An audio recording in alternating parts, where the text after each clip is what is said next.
As night falls on certain beaches around the world, the waves glow with an eerie blue light.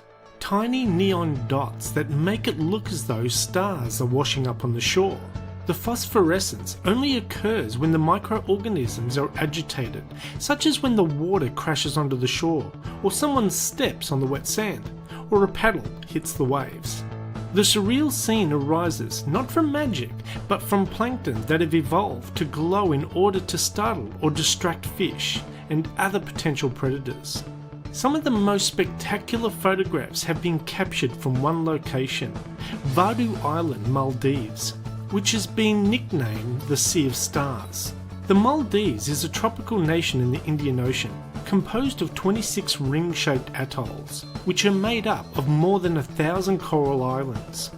The spotting of the Sea of Stars is dependent on climate and the plankton growth throughout the year. Visitors to the island have stated they have the most luck seeing the blue glow from about July to February, especially during a new moon, since the darkness of the sky helps intensify the light. The glowing waters are the main reason why Urdu is one of the hottest tourist destinations in the world. The glowing blue waters are caused by a natural chemical reaction known as bioluminescence, where microorganisms in the water are disturbed by oxygen.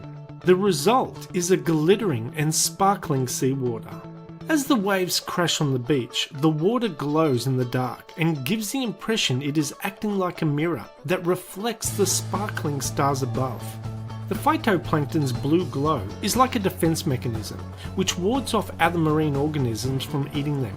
Although this phenomenon of bioluminescence blue glowing water occurs on many islands and locations around the world, it is extraordinarily prominent on the island of Urdu, which only has a small population of about 550 people. Bioluminescent plankton are highly unpredictable even in Maldives. There is no time through the year that you can guarantee seeing it, but as stated earlier, people have had the most luck between July and February.